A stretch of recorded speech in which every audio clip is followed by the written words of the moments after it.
Hello बच्चों, आप सभी का वाई के मेडिकल क्लासेस में स्वागत है। हेलो बच्चों, आप सभी का वाई के मेडिकल क्लासेज में एक बार फिर से स्वागत है। लंबे अंतराल के बाद वाई के मेडिकल क्लासेज आपके लिए लेकर आया है बहुत अच्छी खुशखबरी। इसके अंदर अपन डीआरटी की बात करते हैं, तो आइए स्टार्ट करता हूं मैं डीआरटी से। डीआरटी में एक बहुत ही प्यारा सा इंटरेस्टिंग सा टॉपिक है, आपकी एक सब्जेक्ट चलती है जिसका नाम है डार्क रूम प्रोसीजर। आज अपन बात करेंगे introduction of dark room procedure. आपने सुना था कि डार्क रूम प्रोसीजर एक ऐसी सब्जेक्ट है जो कि आपके डीआरटी फर्स्ट ईयर की सब्जेक्ट है। डीआरटी फर्स्ट ईयर के अंदर आपकी टोटली 4 सब्जेक्ट चलती है, जिसमें अपनी सबसे पहली बात करते हैं radiological anatomy, physiology and pathology. Second चलती है आपकी रेडियोलॉजिकल फिजिक्स। थर्ड होती है आपकी डार्क रूम प्रोसीजर और नंबर फोर्थ है आपकी रेडियोग्राफी जनरल फर्स्ट, जिसमें अपनी रेगुलर क्लासेस आपकी एनाटॉमी की चल रही है। आपकी फिजिक्स की क्लासेस बहुत जल्दी स्टार्ट करने वाला हूं। आपकी रेडियोग्राफी क्लासेस स्टार्ट हो चुकी है और उसके अलावा आज सबसे इंपॉर्टेंट बात है कि आपके डार्क रूम प्रोसीजर, जो कि बहुत ही कॉमन सी सब्जेक्ट है, बहुत इंटरेस्टिंग टॉपिक्स के साथ लेकर आया हूं आपके डार्क रूम प्रोसीजर की न्यू सब्जेक्ट्स। देखिए डीआरटी के अंदर क्या था कि आपके फर्स्ट ईयर में डार्क रूम प्रोसीजर और सेकंड ईयर में आपकी जो patient care and hospital management की सब्जेक्ट है, दिखने में ऐसा लगेगा कोई 15-20 पेज की, 50 पेज की, 30 पेज की बुक्स हैं, बहुत शॉर्ट नोट्स मिलेंगे आपको। लेकिन जो जितने वेरिएशन है, जितने फेल होने के चांसेस हैं, वो ज्यादातर आपके डार्क रूम के बच्चे मिलेंगे, ज्यादातर आपके पेशेंट केयर के सेकंड ईयर के बच्चे मिलेंगे। उसका बहुत बड़ा रीजन ये है कि मानसिकता ऐसी बैठी हुई है कि डार्क रूम बहुत आम सब्जेक्ट है। लेकिन आज सबसे पहले बात करता हूं आपके डार्क रूम प्रोसीजर की। तो डार्क रूम प्रोसीजर के इंट्रोडक्शन के साथ आज पहली क्लास स्टार्ट करते हैं। तो आइए स्टार्ट करते हैं डार्क रूम प्रोसीजर। देखो डार्क रूम प्रोसीजर के अगर मैं इंट्रोडक्शन की बात करता हूं, तो सबसे पहले अपन बताएंगे कि डार्क रूम प्रोसीजर में अपन जो रेगुलर क्लासेस लाने वाले हैं, हर 4 to 5 डेज के अंतराल में कोशिश करेंगे कि आपकी क्लासेस प्रॉपर्ली चल पाए। तो इंट्रोडक्शन की अगर बात करता हूं कि आपके डार्क रूम प्रोसीजर के अंदर पढ़ेंगे क्या क्या, इसमें आपके टॉपिक्स कौन कौन से इंक्लूड होंगे, मतलब आपके इसमें चैप्टर्स कौन कौन से इंक्लूड है, इसमें आपके कौन कौन से वेरिएशन में आप देखने को मिलेगा आपके डार्क रूम प्रोसीजर को। सबसे पहले अपन डार्क रूम प्रोसीजर के अंदर बात करेंगे कि डार्क रूम की लेआउट क्या है, या इसका मतलब मैं बोल सकता हूं इसके डिजाइनिंग क्या है, डिजाइन क्या है डार्क रूम का। इसके अंदर बात करेंगे कि डार्क रूम आपका दिखता कैसे है। फॉर एग्जांपल समझना, जैसे मैं ये कहूं कि डार्क रूम की अगर बात करता हूं, डार्क रूम क्या होता है एक प्रकार से, डार्क रूम के बारे में समझिएगा कि डार्क रूम एक प्रकार का क्या होता है, एक प्रकार का अंधेरा कमरा होता है।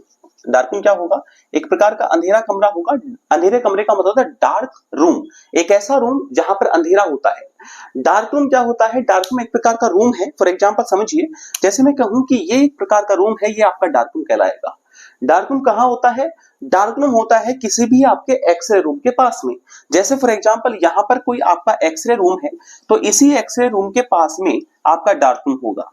अगर 2 या 2 से अधिक या 1 से अधिक, जैसे फॉर एग्जांपल ये आपका एक्सरे रूम था और यहां पर भी कोई आपका एक्सरे रूम होगा, तो इन दोनों एक्सरे रूम के बीच में जो होता है वो क्या होता है आपका, वो होता है आपका डार्क रूम।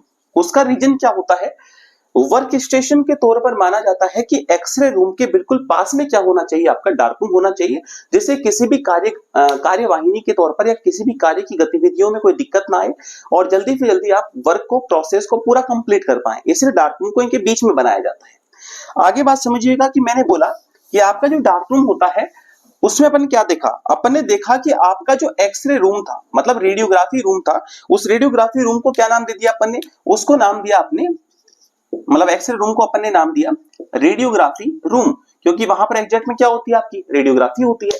उसी प्रकार अगर मैं डार्क रूम की बात करता हूं कि डार्क रूम को अपन क्या नाम दे सकते हैं, देखो रेडियोग्राफी रूम का मतलब है जहां रेडिएशन के द्वारा किसी प्रकार की इमेज का फॉर्मेशन करवाया जाता है।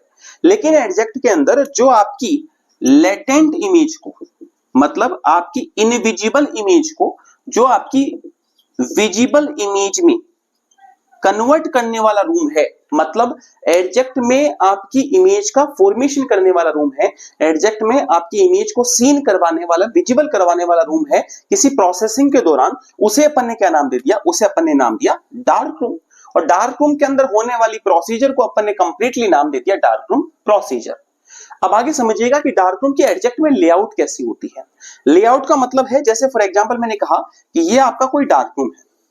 अब इस डार्क रूम के बारे में बताया कि इसके पास में आपका रेडियोग्राफी रूम हो सकता है, मतलब एक्सरे रूम हो सकता है, और आपके डार्क रूम में क्या करवाई जाएगी, लेटेंट इमेज को विजुअल इमेज में कन्वर्ट करवाया जाएगा। इसलिए मैं ये भी कह सकता हूं बच्चों कि आपका डार्क रूम जो है वो एक प्रकार की फिल्म के प्रोसेसिंग में काम आ रहा है, इसीलिए dark room is also known as film processing room. Dark room को क्या नाम दे सकते हैं, डार्क रूम को नाम दे सकते हैं आपका फिल्म प्रोसेसिंग रूम, क्योंकि एग्जैक्ट में फिल्म की जो प्रोसेसिंग है वो आपके डार्क रूम में करवाई जाती है, इसीलिए डार्क रूम को फिल्म प्रोसेसिंग रूम के नाम से भी जाना जाता है। आगे बात करिएगा कि डार्क रूम के लेआउट एग्जैक्ट में क्या है। देखिए मैंने बोला कि जैसे ये डार्क रूम है, यहां पर कोई एक्सरे रूम बना दिया अपन ने, उसी प्रकार फॉर एग्जांपल यहां पर आपने कोई एक्सरे रूम बना दिया। मैं एक साइड की बात कर लेता हूं, तो आपके एक्सरे रूम और आपके डार्क रूम, इनके बीच में कोई आपकी विंडो मान के चलिए कोई पास बॉक्स लाइक स्ट्रक्चर होती है, जो कि इन दोनों के अंदर किसी चीज का आदान प्रदान करवाने के लिए सुटेबल होती है। फॉर एग्जांपल इनके बीच में एक खिड़की मान के चलिएगा, जैसे कोई खिड़की है जो एक्सरे रूम के सामान को आपके डार्क रूम में और डार्क रूम के सामान को आपके एक्सरे रूम में पहुंचाने का काम करती है। उसे अपन ने क्या नाम दे दिया, उसे बच्चों अपन ने नाम दिया पास बॉक्स।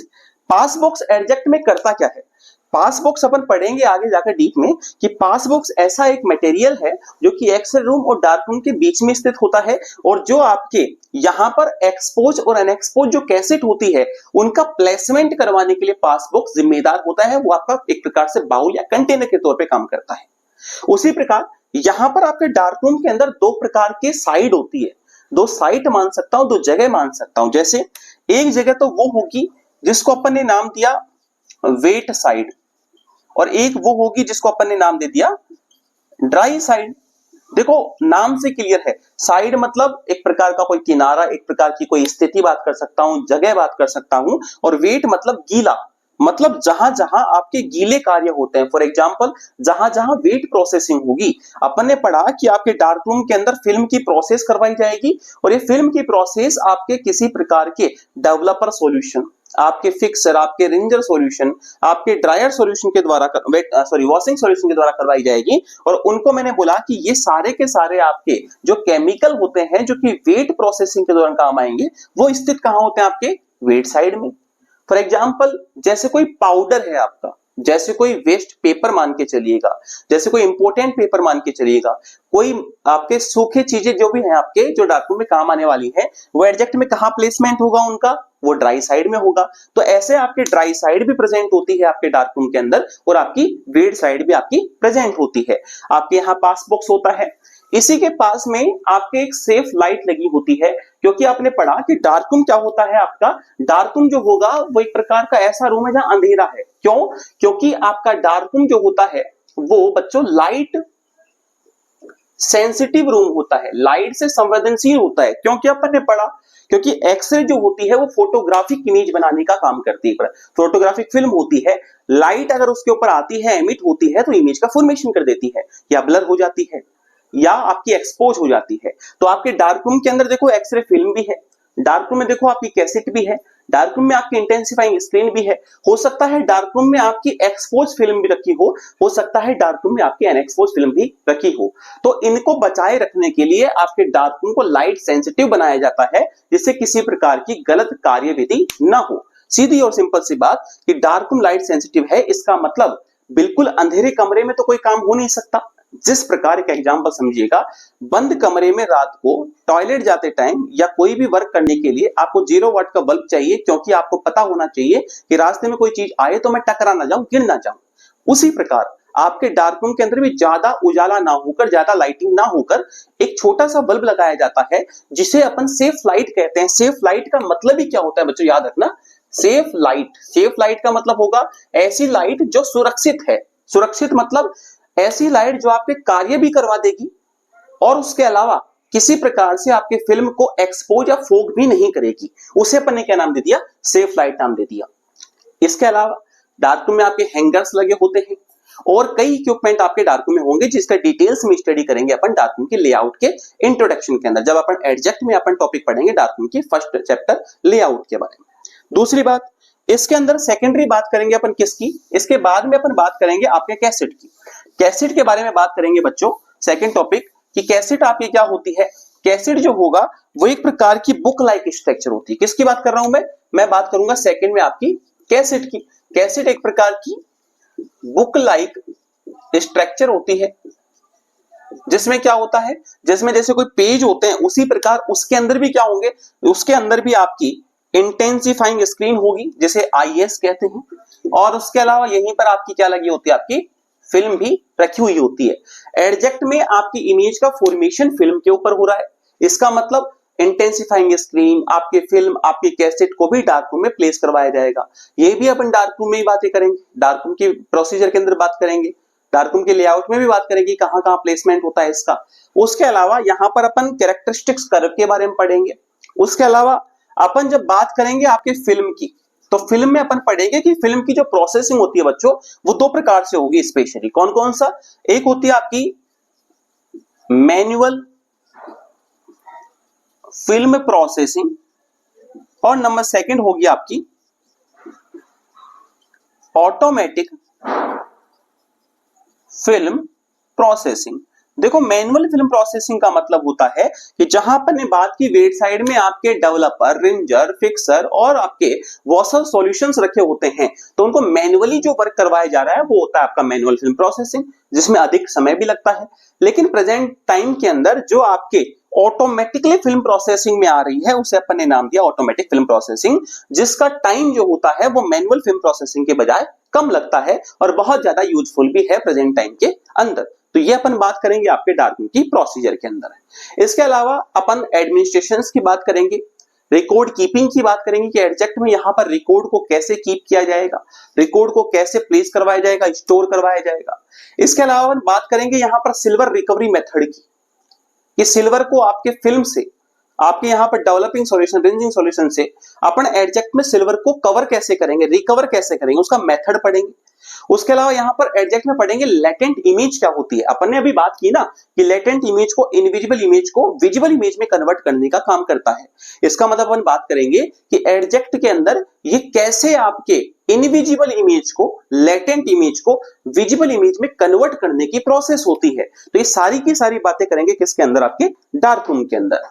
तो ये था आपका introduction of dark room procedure, dark room procedure का कंप्लीट इंट्रोडक्शन कि अपन क्या क्या बातें करेंगे पूरे आपके डार्क रूम प्रोसीजर के सब्जेक्ट के अंदर। और इसी के साथ विदा लेता हूं, बहुत जल्द लेकर आ रहा हूं आपके डार्क रूम के कंप्लीट आपके चैप्टर्स, तो साथ निभाते रहिएगा। ऐसे ही अगर आपको मेरे वीडियो अच्छा लगा हो तो इसे लाइक करें, शेयर करें, सब्सक्राइब करें। मिलते हैं बहुत जल्द नए प्यारे सुंदर वीडियो के साथ, तब तक के लिए राधे राधे, जय श्री कृष्ण।